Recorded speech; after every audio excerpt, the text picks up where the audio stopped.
Velkommen alle sammen. Vi har lige startet mødet her et minut før klokken den bliver 13:30.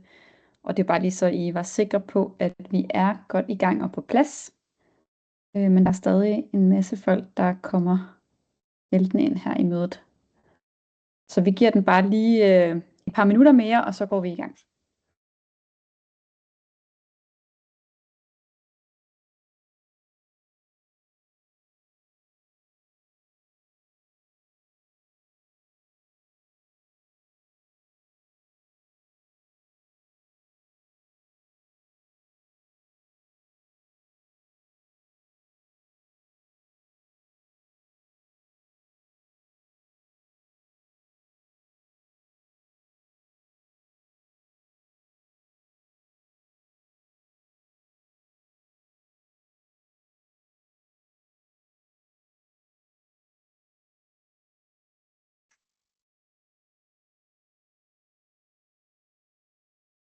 Godt. Jeg tror så småt, vi er ved at være der, ellers så må de sidste bare komme ind i mødet løbende. Det skal lige siges, inden at jeg går i gang, så bliver det bliver optaget. Og alle, der har oplyst deres e-mails, da de melder sig til webinaret, de får det tilsendt som et link. Og linket det er åbent, så I kan frit dele det med jeres kollegaer, eller hvis I er nødt til at hoppe ud af mødet her, før vi er færdige, så kan I også bare gå derind og gense, hvis der er nogle dele, I har brug for at kigge på igen.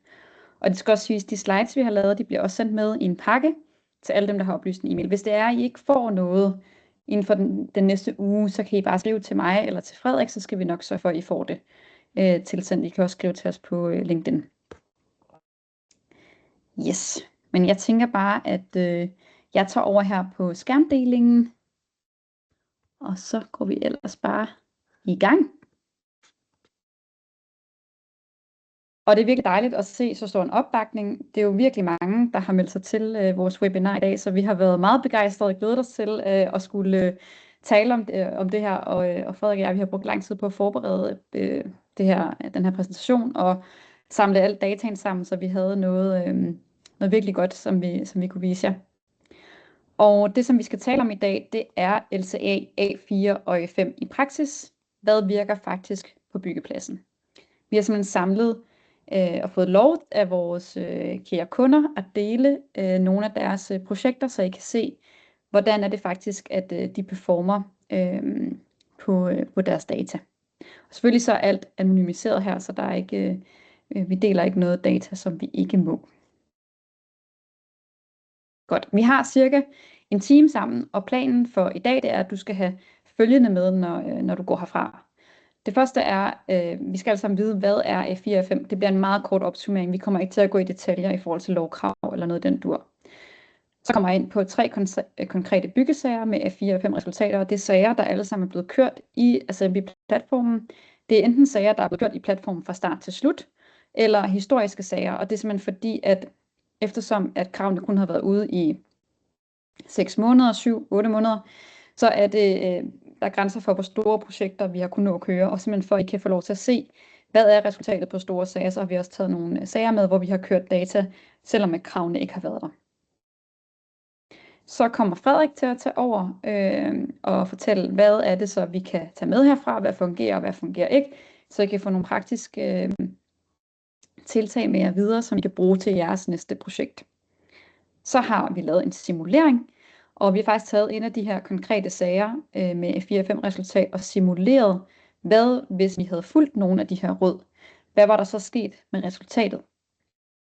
Og til sidst, hvis vi har tid til det, så kører vi en 5 minutters demo af Assembly, bare lige meget kort, så I kan se, hvordan er det systemet det fungerer, og så Q&A. Hvis ikke vi kan nå den her demo, så er det også bare det. Så hopper vi hen over den og går ned til spørgsmål og i forhold til det her med spørgsmålene, dem kan I stille ude. Jeg tror, der er sådan Q&A-moduler, eller så er der sådan en kommentarspor, og der skal jeg nok samle op på alle jeres spørgsmål, når vi når til sidst. Super godt. Og Frederik kan holde også lige øje med det løbende, så hvis der er nogen, der har nogle lydproblemer, eller I oplever, der er noget, der ikke fungerer, så skal Frederik nok afbryde mig, så vi kan nå at rette ind. Super. Bare lige en kort præsentation af, hvem vi er. Så mit navn det er Oline Stærke. Jeg er medstifter og direktør her i Assembly, Og så har jeg en baggrund som softwareingeniør med speciale i kunstig intelligens fra DTU. Og desuden så ved jeg rigtig meget om de her A4 og A5 krav, fordi at det er jo det, som hele vores system er bygget op omkring, så vi har virkelig skulle sætte os godt ind i, hvad er det faktisk, at det her det betyder. Og Frederik, vil du også give en kort introduktion til dig? Jeg tror, jeg hedder Frederik, og jeg er den, der har den byggefaglige baggrund i Simbi. Jeg er rigtig udlært snedker og har arbejdet i totalentreprenørverdenen i mange år. Og kender ligesom mange af de problemstillinger, som mange af jer sidder med derude, og hvor meget det kræver at samle den rette dokumentation og egentlig behandle den. Så det er min vinkel på det i dag. Yes, super godt. Tak. Og jeg hopper flux videre til, hvad er A4 og A5, og jeg vil helst ikke kede jer for meget med de her krav, for det kan hurtigt blive lidt kedeligt at få repeteret for mange gange, og der er sikkert rigtig mange af jer, der allerede kender til det. Men bare lige kort, hvad er det, vi skal dokumentere? Alt affaldsforbruget på byggepladsen, alt brændstof, alt fjernvarme, transport til og fra byggeplads, el og gas. Og størstedelen her er faktisk A5, A4 det er transport af varer til byggepladsen. Alt A5, der bliver vi nødt til at hente de rigtige tal, der kan vi ikke bare bruge en tabelværdi. Men bortset fra transport til og fra byggeplads, altså A4 og nogle dele af A5, der kan man bruge nogle tabelværdier. Så det vil sige, det her med transport til byggepladsen, der kan man, hvis man har sine mængder på sine byggevarer, så kan man regne nogle tabelværdier ud fra det, og så behøver man ikke at indsamle al informationen på transporten. Og det samme gælder for eksempel transport af affald og transport af jord og nogle andre sådan, elementer i det. Frederik han kommer lidt mere ind på den her del senere i forhold til, hvordan kan man så gøre det for at optimere sit resultat. Men alt det andet her, det er faktisk data, man skal hente ind fra reelt forbrug. Det kan både komme via fakturer, det kan komme via følgesedler, det kan komme via vejesedler, det kan komme via forbrugsopgørelser, og noget af det kommer over fra underentreprenører. Der kan være, at det er underentreprenører, der ved, hvor meget brændstof har de brugt på deres maskiner, og det vil sige, at det er noget information, de skal dele videre til dem på projektet, der ligesom sidder med ansvaret for at samle alt det her data ind. Og så kan der også være nogle situationer, hvor for eksempel el og gas, at det er bygherre, der betaler for det, og så kan det også være rigtig svært at få fat i en faktura. Og i de her tilfælde, der kan det være, at man skal sætte nogle målere op, eller gå ud og tage billeder af målere, eller få installeret nogle digitale målere, så man kan få dataen automatisk ind, medmindre man kan få lavet en god aftale med bygherrer, om at de ligesom får leveret dataen til jer på en månedlig basis, så I hele tiden har et overblik over forbruget. Yes. Og jeg går videre til det, som jeg tænker, de fleste er her for i dag, det er faktisk for at kigge på nogle reelle projekter. Hvad er der faktisk blevet brugt af CO2? Hvad er det, vi kan kigge ind i? Og det er ikke for at male et skræmmebillede af den her sag med.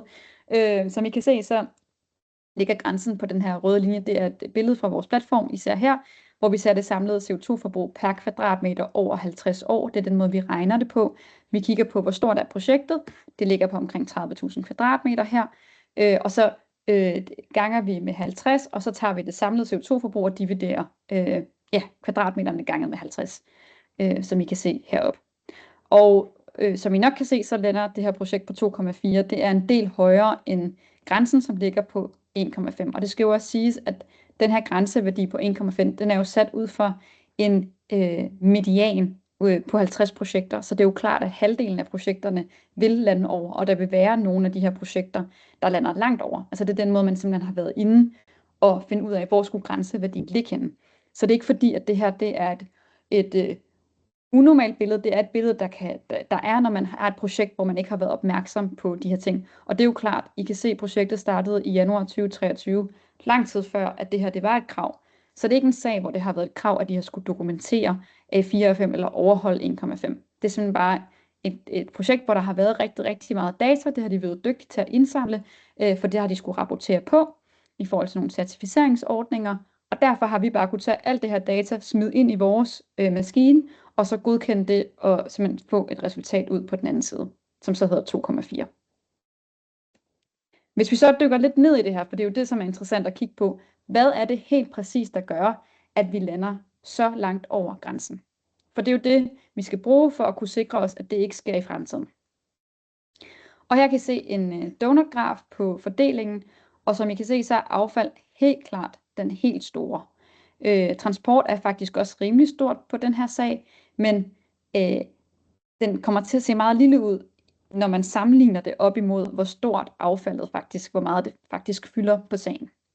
Der er nogle dele, I kan se, der mangler. Der er noget på fjernvarme, der er noget vand med, som egentlig ikke tæller ind i det samlede regnskab, og der er også noget gasforbrug, der ikke er med, men det er egentlig ikke det, som har den store indvirkning på projektets resultat, så nu har vi bare lige taget det med, som har en reel påvirkning, fordi CO2-forbruget har været så lavt på det andet. Hvis vi så dykker ned i, jamen hvad er det så helt præcis, at det her affald, hvad er det, der er sket? Og hvis vi starter på grafen herover til venstre, det her, det er affaldsforbruget baseret på vægt. I kan se den her vægt-ikonet, det er blot herover, hvor den til højre, det er CO2-forbruget. Og hvis vi bare kigger her på fordelingen af byggevarer eller af affald, så kan vi se, at brandbart, det er den, jeg lige har kørt henover, den er på 21,6%. Og man kan jo nok tænke, jamen det er jo ikke så slemt. Altså 21,6% brandbart. Der er jo, altså hvis man kigger på, hvor meget andet der er jo blevet sorteret fint. Altså det ser måske okay ud, når man ser det her. Men fordi at brandbart skal behandles som plastik, som har den højeste CO2-forbrug på affald, fordi at vi ikke kan dokumentere, at der ikke er en lille bitte smule plastik i den brandbare container, jamen så lander vi et sted, hvor at brandbart faktisk er 60% af det samlede CO2-forbrug på affaldet. Og her kan I nok se, at det er et af de steder, man skulle have sat ind, at selvom at 20% på en brandbar, hvis man har 20% brandbart, så er det for højt, i hvert fald hvis man har store mængder affald, man har meget spild. Yes. Og videre her, så bare lige en hurtig opsummering. Faktisk kan vi se ret tidligt i projektet, at der er en forholdsvis stor hældning. Den hældning, I ser her, det er på de her tabelværdier, der er blevet brugt på transporten, der er blevet lagt ind på den her dato, så derfor så ser vi lige en stigning lige der omkring. Men generelt så er stigningen faktisk ret høj helt fra starten af. Og hvis man havde bare gået ind og havde holdt øje med det allerede tilbage i januar eller i foråret 2023, så har man faktisk kunne nå at sætte ind, fordi her vil man allerede kunne se, at hvis vi holder det her forbrug gennem hele projektet, så lander vi over 1,5. Og årsagen er helt klart affaldssorteringen på den her sag. Så går jeg videre til den næste sag, og det er også for at vise jer et lidt bedre billede. Det er jo ikke kun projekter, vi ser, der ligger over. Vi ser også projekter, der ligger under. Og det her det er en sag, der er kørt i Assembly-platformen helt fra start til slut. Så vi kører, de startede i starten af 2025, var nogle af de første, der faktisk brugte vores program og har været med til at samudvikle det med os. Og I kan se, de er faktisk færdige derude nu her, de lige lukkede sagen ned. Og de lander så på 1,3 kilo CO2 med alt indregnet. Og hvorfor er det så, at de lander der? Nu er det et lidt mindre projekt, vi har med at gøre. Men hvis vi så kigger på fordelingen her, så er affald lige under 50%. Så vi har noget mere brændstof på den her sag, end vi havde på den anden. Men affaldsfordeling er langt under det, vi så på den tidligere sag. Og hvorfor er det så det? Der kan jo være flere årsager. Har de været bedre til at sortere, eller hvad er det faktisk, der er foregået her? Fordi vi kigger jo kun her på et CO2-tal. Hvis vi så dykker længere ned i dataen, så kan vi se, de har faktisk ikke været meget bedre til at sortere. De har både noget blandet, de har noget brandbart, og så er der noget beton, der er noget mursten, noget gips. Så det vil sige, at det er ikke fordi, at de som sådan har været meget bedre til at sortere deres affald, men de har haft meget mindre. Så hvis man kigger på mængden af affald i forhold til størrelsen på byggeriet, så er det bare en meget, meget mindre mængde spild, der har været på den her sag. Og det betyder, at selvom at sorteringen ikke har været super god, så har det faktisk igen ikke den største indflydelse, fordi vi ikke har så meget affald i alt. Så det er jo også en måde, man kan kigge på det på og sige, jamen vi vil faktisk gerne acceptere, at der er en brandbar container på vores sag, men vi sørger så for, at den måde, vi bestiller varer på, gør, at vi har mindre spild, hvis det er muligt. Og så skal det også siges, at vi samler også data ind på jord. Hvis man tager det med i deres graf, nu havde jeg lige fjernet den fra viewet før, så er det helt klart det, der fylder mest, men den tæller så ikke med i CO2-regnskabet. Yes. Vi har lige 2 spørgsmål, Oline, der er lige kommet ind her Ja. løbende, mens du har talt, især til case 1. Ja. Det første spørgsmål kommer fra Julius, der spørger, kunne man have indikeret lovkrav sammen med den røde linje? Indikeret lovkrav sammen med den røde linje. Ja, og jeg tror, at hvis vi skal lige sådan, Julius, det kan være, at du må lige uddybe spørgsmålet en gang, så vi får svar på det. Der er et andet spørgsmål også, der kommer fra Astrid. Hvor er brændstofforbrug pladsen i den første case? Yes, og det er noget af det data, de ikke har kunne indsamle på sagen, fordi det er noget data, de ikke har haft med. Der kommer en sag om lidt, hvor jeg viser, hvor stort brændstofsforbruget er på de sager, hvor de har indsamlet den data. Det skal jo indsamles, men det er bare for at sige, at det her det er en historisk sag, hvor de ikke har haft den data tilgængelig. Men det havde nok ligget på omkring 10 eller 15% af det samlede forbrug. Det er i hvert fald det, vi ser er det gængse billede. Ja.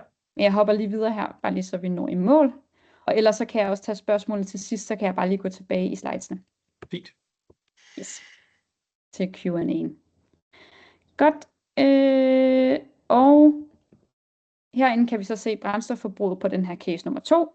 Og vi kan se, at de har haft en tank på sagen, som er blevet fyldt op her til at starte med. Og vi ved også, at der har været en masse gravearbejde i begyndelsen, så det er klart, at det her, vi ser det største brændstofforbrug. Der er jo andre måder, man også kan indsamle det her på. Hvis man har måler på sine maskiner, så kan man jo få et meget bedre indblik i, hvordan brændstofforbruget fordeler sig hen over tid. Om der er noget, der for eksempel går til noget standby-forbrug, hvor man kan gå ind og indsætte og gøre noget, der er smartere. Yes. Og vi ser på elforbruget her, og vi kan se igen, det er helt klart de kolde måneder, hvor forbruget er højest.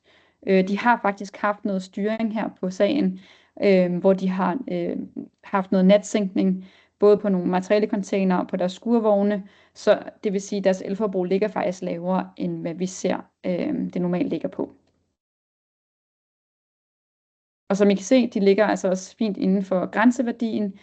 Små affaldsmængder kan simpelthen opveje mindre optimal sortering, og den læring, vi tager med videre fra den her sag, det er bare, at mindre spild er lige med et meget bedre resultat, hvilket man jo selvfølgelig også kan sige sig selv, men her har vi det i hvert fald sort på hvidt, et bevis på en sag, hvor at det er det, som har haft en indvirkning. Så går vi videre til case nummer 3, og det her det er et projekt på 25.000 kvadratmeter, og der ligger resultatet på de her 1,6 kilo CO2 per kvadratmeter, og det er jo lidt ærgerligt, fordi det er lige over grænsen på de her 1,5. Det er faktisk en DGNB-sag, hvor der har været stor fokus på bæredygtighed og affaldssortering og få gjort tingene ordentligt, selvom de ikke har været ramt af den her grænse på 1,5. Så det er ikke fordi, der kommer nogle konsekvenser ud af, at de ligger over, men det er interessant at se på en sag, hvor man faktisk har forsøgt at gøre noget. Og det er jo en ting, vi ser igen og igen, at der er nogle sager, hvor der er lavet nogle krav til nogle ting, men når man så kigger på dataen på bagkant, så kan det nogle gange være svært at efterleve. Og nu har jeg taget et lidt andet billede med af grafer, og det er simpelthen fordi, at det er ret interessant at kigge på her. Den her oppe i højre hjørne, det der hedder, for der hvor der står brændstof. Fordi I kan se på alle de andre, vand skal så ikke regnes med, men på el og på affald, at det er jo fordelt sådan rimelig, det er jo sådan kontinuerligt ud over projektet. Men på brændstof, der har vi faktisk nærmest kun et højt forbrug fra januar, og så de kolde måneder her i 2025. Og det er simpelthen fordi, at brændstoffen er blevet brugt til at opvarme udtørre råhus. Og det betyder selv på, altså det er et projekt, hvor bæredygtighed virkelig har været i høj fokus, men man har simpelthen været presset på tid, og man har været nødt til at varme op med nogle dieselkanoner. Og ikke nok med, at det har en kæmpe indvirkning på økonomien, så har det også faktisk en rigtig stor indvirkning på CO2-forbruget. Hvis vi så kigger på fordelingen her, så er brændstof selvfølgelig stadig langt mindre end transport og affald, men brændstof ligger på de der 10-15%, som er det, som vi går over grænseværdien på 1,5 med. Så det kan være sådan noget som en beslutning om, at man vil bruge dieselkanoner til at udtørre med i de kolde måneder, som vi gør lige her. Det kan være det, der faktisk gør, at vi tipper over grænsen på de 1,5. Og hvis vi så kigger her på sorteringen, så igen, vi har en rimelig stor del affald, og vi har igen en okay stor chat brændbart, men de har faktisk været ret gode til at sortere. I kan nok også se på mængden af træ, at det er et byggeri, hvor bæredygtighed har været i fokus. Det har været en trækonstruktion. Og hvis vi så ser herover på resultatet, så ligger vi altså igen på, at den brandbare ligger på de der 46,6% af CO2-forbruget, hvis man regner fra kilo om til kilo CO2. Så der er i hvert fald også noget her, man kunne have sat ind og gjort noget ved, udover selvfølgelig det med dieselforbruget. Så meget blandet og brandbart affald er der på sagen, og så er der et højt brændstofforbrug på grund af opvarmning af råhus om vinteren. Så det er i hvert fald 2 ting, som man kunne have kigget på, hvis man ønskede at nedbringe sit forbrug. Men det er selvfølgelig noget, man skal have kigge på tidligt, inden man går i gang. Yes, og så vil jeg give ordet videre til Frederik herfra. Jeg stopper også lige min skærmdeling, fordi så må Frederik lov. Så overtager jeg den. Og jeg skal nok svare på det der spørgsmål, der var til sidst. Det lover jeg. Ja, det lyder godt. Så skal jeg bare lige have... Som jeg sagde før, så er det jo mig, der kommer fra byggeindustrien, kan man godt se her. Så det er ikke de tekniske skills, der lige sådan spiller ind. Men vi kommer der til. Ja. Kan alle se min skærm, Oline? Er folk med? Yes. Alt er godt. Godt. Jamen, al den data, Oline lige har gennemgået i virkeligheden, der har vi selvfølgelig været i tæt kontakt med en rigtig mange entreprenører og rigtig mange bygherrer det sidste halvår, for også at finde ud af, hvad er det, man gør. Hvordan arbejder man med den data? Hvordan får man den ind? Hvad har været rigtig godt? Hvad har været rigtig dårligt? Og egentlig fået et mere konkret på, hvordan sådan rent operationelt skal man gå til den her opgave. Det vi har samlet sammen i dag er i virkeligheden, at vi har taget de 5 kategorier, som LTA'en består af, og så har vi egentlig delt den op. Så jeg kommer til at gennemgå hver kategori i forhold til, hvor det er ret vigtigt, at man lægger et fokus. Vi starter med affald, og affald er, som Oline også viste her, klart den, der er den aller største post. Blandet og brandbart fylder fortsat en stor andel, og det betyder, at der er nogle større krav til, hvordan man går til den her måde at sortere affald. Helt reelt, så er det jo et problem også med plads en gang imellem på pladserne, som vi ved, I bliver mødt af. Der simpelthen ikke er plads nok. Og derfor er en af de ting, vi har hørt, der fungerer bedst, er at gå i den tidlige dialog parterne imellem og finde ud af, hvordan kan vi egentlig få så mange sorteringsmuligheder som muligt derude. Det handler også om at ligesom lave en meget klar plan for sine underentreprenører. Hvordan arbejder de med affald?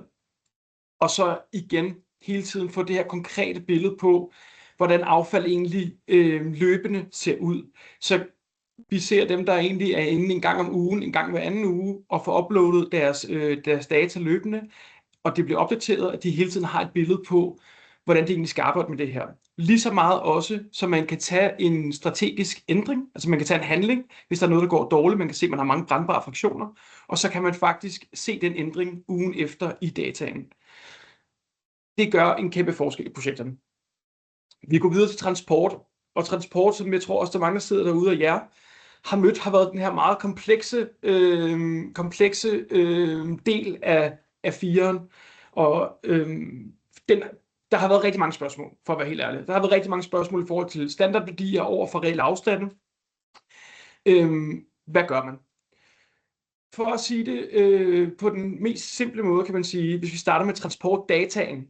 Det vi ofte ser, der mangler på de sedler, der bliver følgesedler, så er det enten lastbilen, hvilken transportmiddel den er blevet kørt med, hvor stor lastbilen er. Det er brændstofforbruget, det er kilometer, og det er lastens vægt.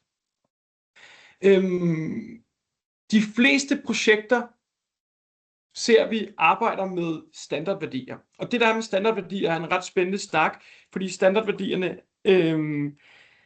kan man jo arbejde med på både gode og hvad skal man sige, nu skal jeg lige sige det rigtigt.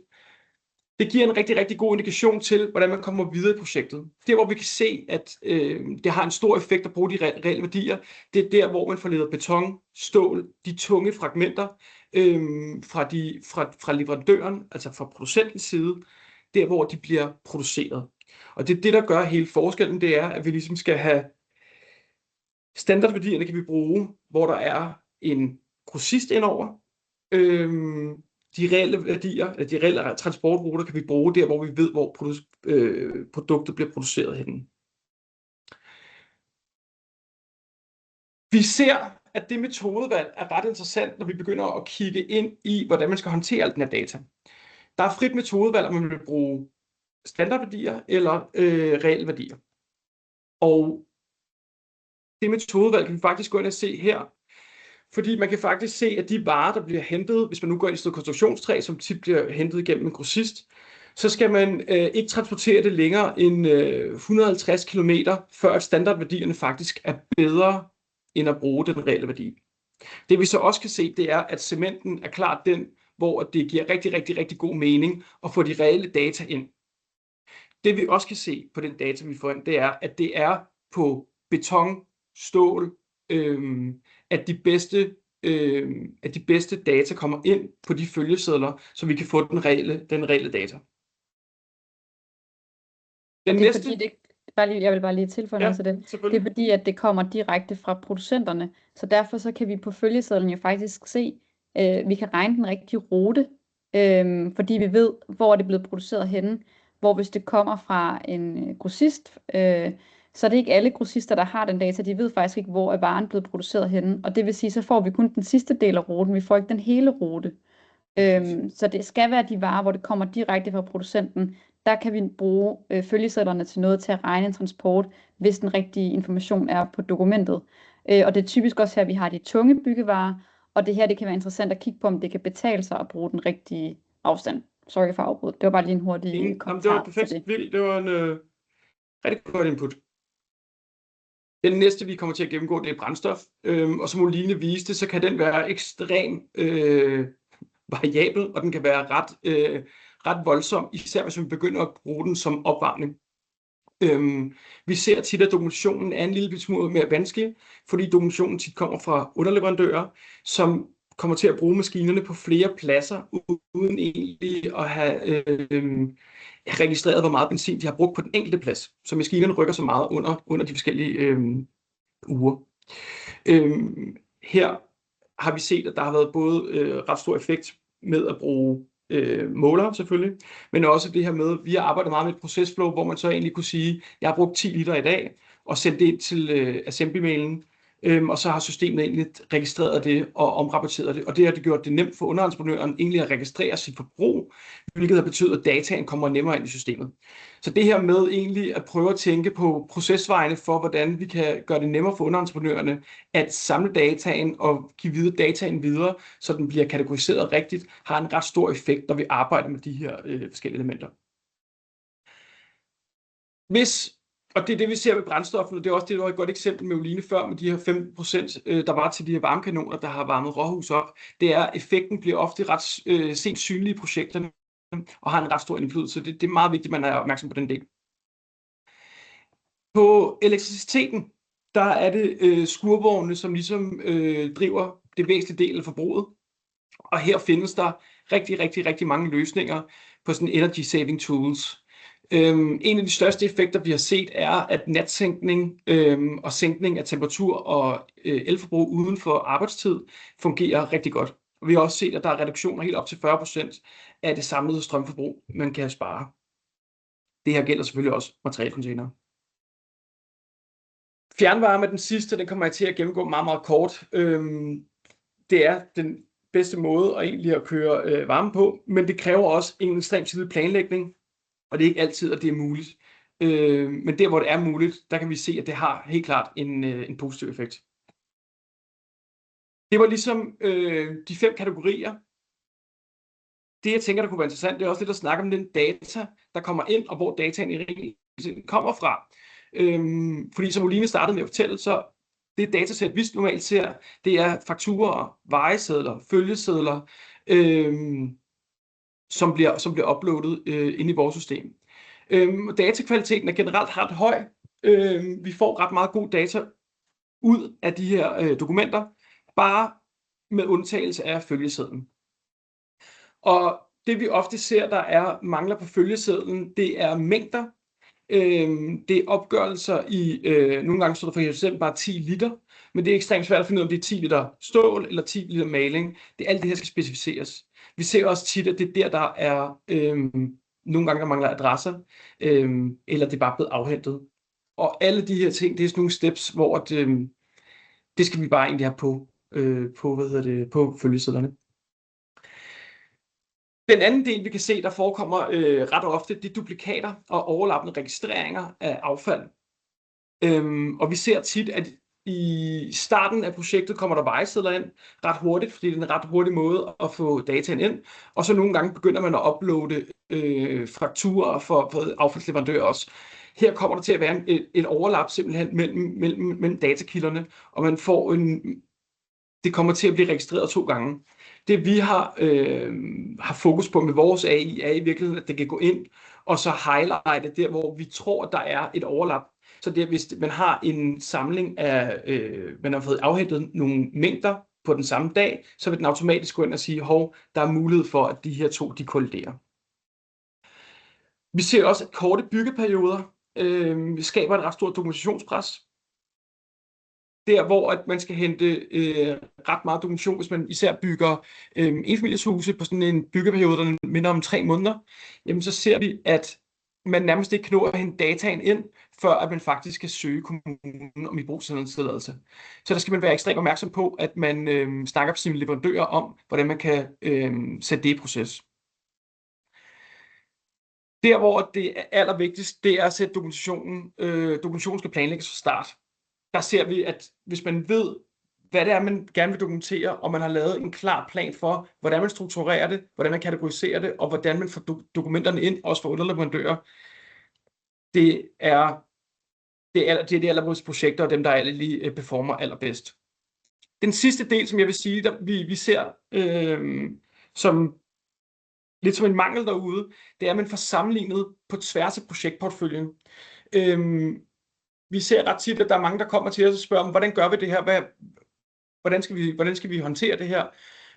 Og vi har selvfølgelig en masse gode råd, men at sammenligne egentlig fra projekt til projekt, og hele tiden holde den data op og finde ud af, hvad gjorde vi godt sidst, hvad gjorde vi dårligt sidst, og benchmark på hinanden, det er der rigtig god succes med. Så bare for lige at opsummere de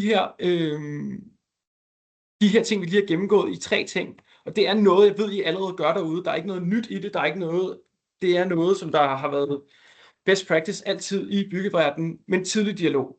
Altså det er her, vi ser tidlig dialog omkring affaldsstrategi. Hvor stor kan pladsen være? Hvad for nogle energikilder vælger vi at bruge? Kan vi bruge nogen form for energy saving tools på nogle af det? Jamen, så har det en ret stor effekt. Planlægning er som altid key i byggebranchen, og det er bare helt vildt vigtigt, at man går ind og finder ud af, hvilke metoder vælger vi. Men den allervigtigste, vil jeg sige, det er den her løbende overblik. Det er at gennemgå sin data og egentlig handle på den data, man ser, og have muligheden for at se de ændringer, man gør det. Så det er egentlig at tage sin data op på et strategisk plan og lægge en retning for det, og så egentlig handle på den plan, når man kan se, at det går den forkerte vej. Det var lidt for mig her. Jeg tror, det er dig, der skal overse skærmen, Line. Yes, det gør jeg. Og virkelig gode spørgsmål, jeg kan se, der kommer ud i kommentarsporet, så det glæder mig til at tage en snak om det. Nå. Good case 1 simulering. Jeg ved ikke, om I kan huske den første case, jeg havde inde. Det så sådan her ud. I kan se det øverste billede. Jeg har lavet en simulering, hvor jeg har været inde og kigge på, vi taler om her, hvad var problemet? Jamen det er affaldssorteringen. Den var ikke super god. Der var i hvert fald rigtig meget af det, der var endt i brændbart. Og selvfølgelig vil der jo altid være noget brændbart, så det er jo ikke fordi, at vi bare kan fjerne den fraktion fuldkommen og så sige, at det er en simulering. Men hvordan kan vi ligesom kigge på, hvis man får delt størstedelen af det ud i de andre kategorier, og så lod en lille smule brændbart ligge tilbage, hvor vil vi så ende henne? Og der går vi faktisk på affaldet alene fra at ligge på de der 2,4, tror jeg det var, til 1,3. Og I skal lige, i forhold til grafen, I kan se, at der er en stigning her oktober 2023, og nu er stigningen pludselig på oktober 2025. Det er bare et spørgsmål om, hvornår de her standardværdier på transport er lagt ind. Så det er egentlig det er præcis det samme mængde, hvis du ser, eller I ser her som der.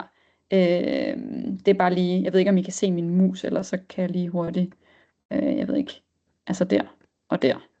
Det er altså det samme. Yes. Godt, og hvis vi så kigger på fordelingen her, så kan vi, det er selvfølgelig lidt svært at se, fordi at de her donutgrafer, de vender sig selv. Men det vi kan se, det er, at affalden går fra at være langt over, altså den er mindre hernede, men faktisk ikke så meget mindre.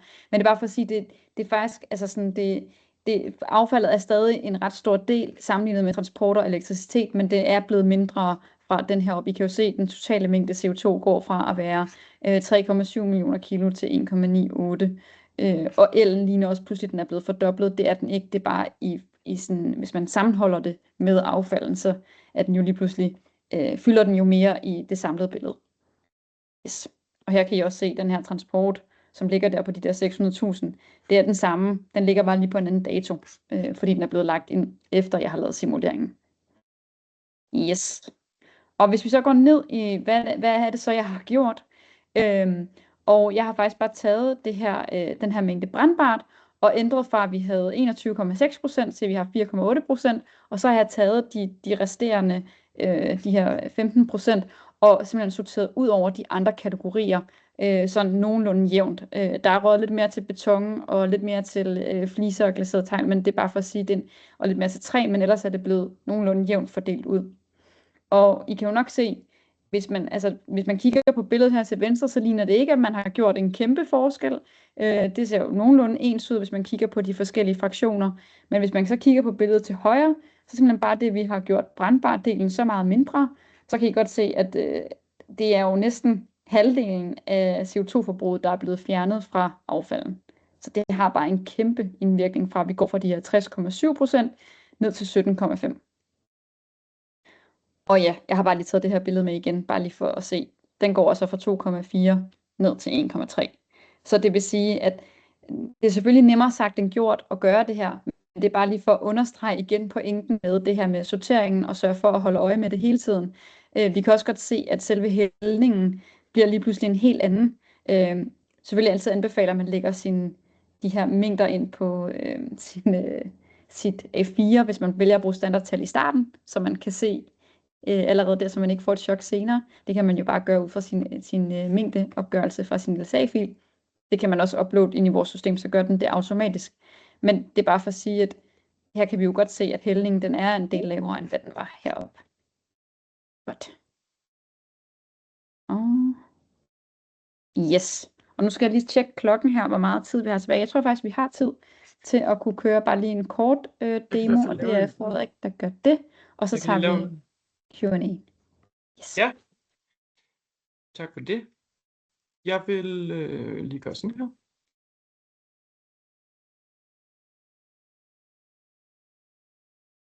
Det vi godt kunne tænke os at lige vise her, med at vise den her demo til jer. Det bliver en meget, meget kort demo i dag, og hvis I har interesse i at se mere, så skal I bare række ud, så kan I få en længere demo af, hvordan det helt præcis virker systemet. Vi kunne bare godt lige tænke os at vise jer vores tanker på, hvordan proces og indsamling af data, vi har tænkt det, og hvordan vi gør det med vores kunder.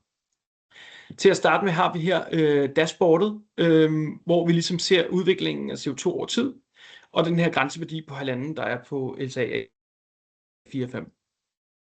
Vi kan også se, at det data, der er blevet uploadet på den her sag, det er affald, og det er elektricitet. Der er ikke blevet uploadet noget data for nogle af de andre kategorier, ellers så vil systemet automatisk gå ind og registrere dem hernede. Jeg tænker, vi kan altid gå ind i graferne, nu Line også givet jer en ret god introduktion til det, så jeg vil egentlig hoppe direkte ind i maskinrummet og vise jer, hvordan at det fungerer. Vi har lavet det sådan, at der er 2 workflows i virkeligheden, man kan uploade data ind i systemet. Man kan enten gøre det på den gammeldags manér, hvor man uploader drag and drop, og simpelthen uploader sine filer her igennem. Den anden metode, som vi ser er mest anvendt, det er den her projektspecifikke mail, vi har lavet, så at når underentreprenørerne sender deres dokumentation ind, jamen så kommer det direkte ind i systemet, og så begynder AI'en faktisk at behandle dokumentationen med det samme, kategorisere den, strukturere den, og egentlig sige omregne til CO2. Det vil jeg faktisk lige vise, så nu kommer I lige med i min mailindbakke en gang her, og ser hvordan det fungerer. Nu skal jeg bare lige se, om jeg har den rigtige mail. Det er selvfølgelig altid lidt. Nu kan I også lige se, hvordan man gør det. Her har vi så den her projektspecifikke mail, som vi så tager. Tilbage til dokumenter her. Så kan vi gå ind her. Så kan vi gøre sådan der. Og så har jeg et affaldsnotat liggende her, vi kan bruge selv. Nu er det altid lidt spændende jo, men det virkede simpelthen. Det, der så burde ske, sådan der, det er, at den går i gang med at behandle dokumentet. Nu kan vi se, at den starter med at scanne det ind. Det er et affaldsnotat. Den går ind og siger, at det er noget forbrændingsegnet. Der er en mængde. Så det vi gerne vil se nu fra AI'en, det er, at den går ind egentlig og siger, hvad er det forbrændingsegnet? Hvordan er det kategoriseret i bygningsreglementet? Det skulle meget gerne komme frem så brandbart. Så skulle den gerne have omregnet den her mængde til ton, så den kan omregne det til CO2. Det kan vi faktisk se, den har gjort nu. Så hernede har vi, nu skal jeg bare lige lave den om på dansk, så I lige kan se det. Her har vi så faktisk den brandbare fraktion, den er omregnet til ton, og her er den så omregnet til kilo CO2.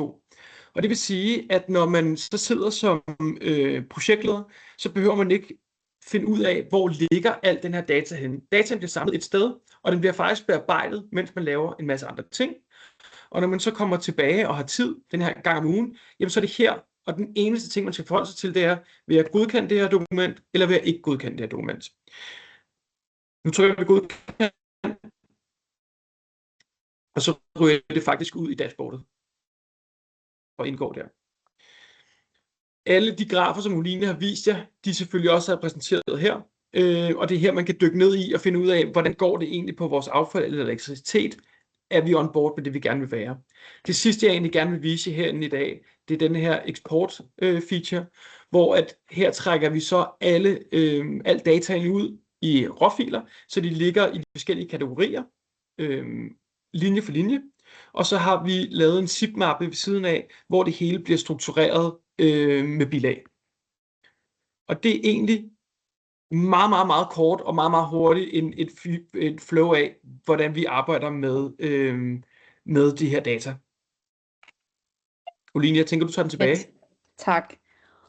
Skide godt. Ved du, at vi når det hele her i dag. Jeg tror også, det har været godt tempo på. Ja, det er godt. Så tænker jeg, at vi går over til spørgerunden. Og jeg deler skærmen, hvis det bliver nødvendigt, men ellers så tager jeg bare lige spørgsmålene fra en ende af her til sidst.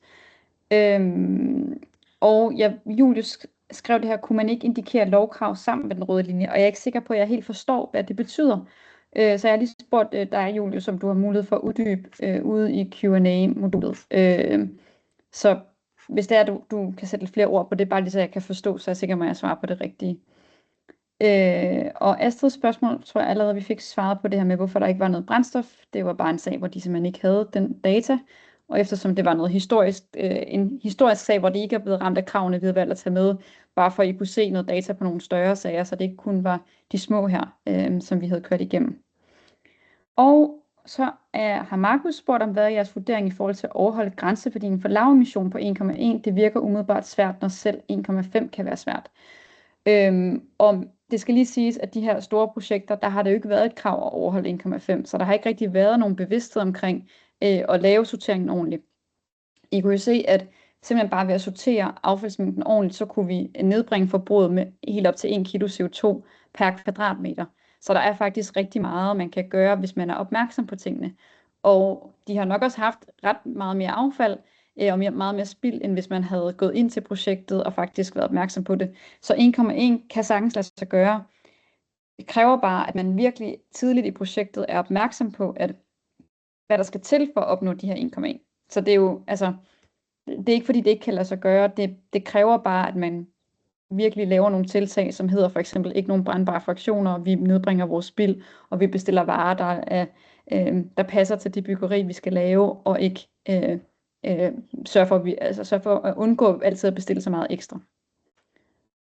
Og så er der et rigtig godt spørgsmål her også fra Lukas, han skriver, har I nogle referencer i forhold til, hvor stor en påvirkning anvendelse af anden generation HVO og eldrevne maskiner på pladsen, samt til transport har på den samlede F4-5 påvirkning? Og det er faktisk noget, som vi rigtig godt kunne tænke os at tage med på det næste webinar, som vi afholder omkring A4 og transport helt generelt, hvor vi gerne vil lave nogle flere eksempler og vise noget mere simulering i forhold. Nu har vi været meget fokus på affald i den her del, fordi det også grænser for, hvor meget vi kunne nå at få med, men at lave nogle simuleringer på det her, på noget af det data, vi har på nogle af de sager. Fordi det er meget få sager, vi ser. Altså HVO ser vi, det bliver brugt på transportdelen til F4. Udfordringen med det er, at de her standardværdier, de er i forvejen sat så lavt, så selv hvis du går ind og henter den rigtige information ind og kører på HVO, så er det bare stadig svært at nå under. Det er super ærgerligt, fordi det gør jo ikke noget godt for miljøet, at det giver os ikke noget incitament til at gøre tingene bedre. Og i forhold til eldrevne maskiner, så har vi ikke rigtig nogen sager endnu, hvor vi har set det gjort. I hvert fald ikke i vores system. Det skal nok komme. Og når vi kommer til det, så vil vi rigtig gerne dele det. Men man kan jo lave nogle simuleringer indtil da, hvor vi kan vise, hvad det kan have af resultat. Yes. Og det skal også siges, meget af den information, vi sidder med nu, altså den er jo stadig, vi sidder med rigtig mange projekter, men det er jo stadig nyt for rigtig mange, så der kommer helt klart noget mere læring løbende, som vi gerne vil dele ud af. Så har Leila skrevet, hvad er jeres oplevelse og holdning til alt den ekstra kørsel, som afhentning af affald vil medføre? Ved afhentning af affald og registrering på ugentlig basis, vi oplever 6-7 gange flere kørsler per sag, når vi sammenligner med gamle sager, hvor vi ikke sorterede så grundigt på pladsen. Og der vil jeg jo bare sige, det er jo også sådan et kritikpunkt, som jeg i hvert fald har, at det nuværende reglement, at man skal sortere alt på pladsen. Jeg synes, det ville give rigtig god mening, hvis man kunne smide alt ned i en container, og så få en robot eller noget andet til at sortere det. Men det skal man bede om særligt lov til at gøre, hvilket jeg egentlig synes, det er jo bare mig personligt, min egen personlige holdning, at jeg ikke synes, det giver særlig god mening. Fordi så kunne man nemlig spare nogle kørsler, og man kunne spare noget plads, og desuden så kan de her robotter eller sorteringsanlæg nogle gange gøre det endnu bedre. Så jeg håber, at der er noget af det her, det bliver genvurderet på et eller andet tidspunkt, så vi kan spare noget tid og nogle ressourcer. Fordi at det er jo rigtigt, at jo flere forskellige fraktioner vi har, og hvis ikke der er særlig meget plads, så bliver de mindre, og på den måde skal vi have hentet meget oftere.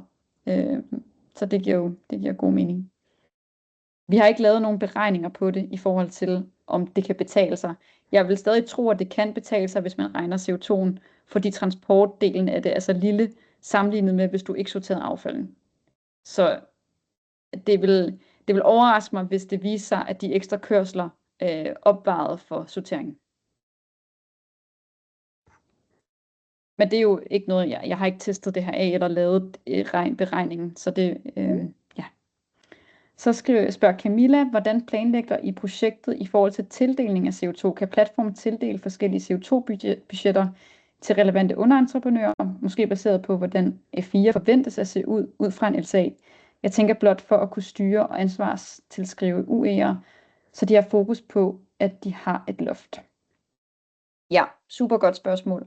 Vi arbejder lige nu med sådan et budgetmodul, så at vi baseret på de projekter, vi allerede har haft inden, kan begynde at træne nogle modeller til at hjælpe med nogle forudsigelser, også ud fra LCA'en og ud fra ens,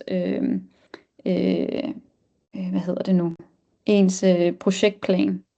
Tidsplan. Tak, Frederik.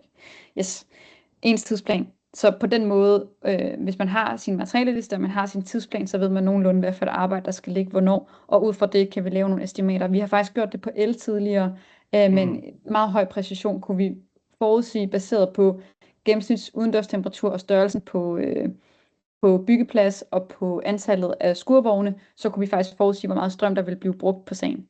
Så det er muligt at gøre, men vi mangler bare mere data for at kunne komme i mål. Men det er en super relevant pointe, fordi det er jo lige præcis med at kunne følge projektet i de der peak seasons og egentlig sige, jamen, hvem alt der skal bruge hvad, hvornår, og så egentlig holde underentreprenørerne, også holde dem, komme tilbage med konkret, om de har overskredet den mængde CO2, de kunne bruge i virkeligheden. Så det giver rigtig, rigtig god mening. Men lige nu vil det bare være meget et estimat, og det vil, jeg tror, det er langt bedre at lave nogle fælles krav til det her, altså for eksempel, at man ikke må have noget brandbart, at de ikke må have det, altså, fordi hvis du sætter et loft for en specifik underentreprenør, det er virkelig svært også at regne på, altså selvfølgelig kan man sætte et loft på det, de selv kan måle, men hvordan ved man præcist, hvad for noget af affalden, der er deres, eller hvem der har kommet til at smide noget i brandbart, for vi ved jo ikke, hvad der er i den fraktion. Det kan jo være alt muligt. Så det ville være ret svært at lave et budget, der gav mening, og som faktisk havde hvor man faktisk kunne måle det, og hvor det ville have en effekt på der, hvor det gør ondt, som jo er på affald. Så min umiddelbare tanke er, at det er i hvert fald ikke noget, vi kan gøre endnu. Vi mangler noget mere data. Ja. Godt. Og så har Anders skrevet et spørgsmål her. Har I erfaringer med at anvende EPD-data, både i forhold til transport og affaldsbehandling? Vi har med affaldsbehandling, og der kan det godt betale sig, hvis man kan lave nogle helt sådan nogle endnu bedre opdelinger, og man ved præcis, hvad det er for en vare, der er i, så kan man bruge EPD'en til at regne, hvad har det så udledning, og der kan man få nogle langt bedre tal, end hvis man bare bruger det, der står i bygningsreglementet. I forhold til transportdelen, så troede vi kunne bruge EPD'erne, og fandt desværre, jeg ved ikke, Frederik, har du lyst til at svare på det her spørgsmål, du sidder og smiler? Ja, det var lidt tilbage til sådan, det var lidt det, vi egentlig håbede på, man kunne gøre. Men det var også tilbage, som Oline så fint svarede tidligere, at EPD'erne kan vi kun bruge, hvis vi ved, hvor præcist, at det her produkt er blevet produceret henne. Det vil sige, lad os sige, at der er en producent, der har 2 fabrikshaller i Polen, så skal vi vide lige præcis, at det er fra A-produktionen og ikke B-produktionen, at det bliver lavet henne. Så det vil sige, derfor har vi egentlig arbejdet tilbage til egentlig at sige, vi kan godt understøtte med EPD'er, og vi bruger stadig EPD'erne ret meget, og vi kan også godt matche EPD'erne op mod de materialer inde i systemet, men vi kan ikke bruge EPD'erne til transport. Fordi vi skal simpelthen vide, hvis vi skal bruge EPD'en, så skal vi vide præcis, hvor er det, at det er blevet transporteret fra, fordi der står i bygningsreglementet, at afstanden skal være forholdsmæssigt den samme, som der er blevet brugt i EPD'en, ellers så skal man regne med en anden værdi, og så ender du alligevel i den situation, hvor du skal have den rigtige transportafstand for at kunne bruge den. Så det bliver sådan lidt dobbelt arbejde lige pludselig, du skal lave. Så derfor er det ikke noget, vi har haft mere fokus på. Og så har Martin spurgt her, sender jeg slides ud efter webinaret? Yes, slides og alting, det bliver pakket i en pakke og bliver sendt til alle dem, der har opgivet deres e-mail, da de melder sig til. Og nu skal jeg lige se her, hvor jeg kom til. Der. Og Maj har spurgt, hvilke typer filer kan man indføre i beregning med drag and drop, og hvad stilles der krav til format i forhold til struktur? Der er faktisk ikke noget krav til format, der er bare krav til indhold. Så vi skal for eksempel på affald, der skal vi se, hvad er det for en type affald, og vi skal se mængde, men du kan i princippet have skrevet det i hånden på en serviet og lagt det ind, og det vil stadig kunne læse det. Vi vil også rigtig gerne se et CVR-nummer, og hvem det er, hvem er leverandøren på det. Hvis ikke det er opgivet, så kan vi stadig godt læse det, men så bliver du punket af systemet til at opgive, hvem er leverandøren. For eksempel hvis det kommer på mail, og der ikke er opgivet, hvem er det, der faktisk det her det kommer fra. Så der kan være nogle ting der, hvor at man som bruger er nødt til at putte noget input, hvis ikke det står i dokumentet. Det kunne også være for eksempel på en følgeseddel. Hvis ikke der står en vægt på varen, så kan vi ikke bruge det til at beregne, hvad det har kostet i CO2 at transportere varen. Så på den måde så er der ikke nogen krav til format. Systemet, vi plejer at sige, hvis vi kan læse det, så kan den også læse det. Der har selvfølgelig været nu systemet er jo rimelig nyt, så der har jo været nogle ting her i starten, hvor vi har skulle ind og ret til.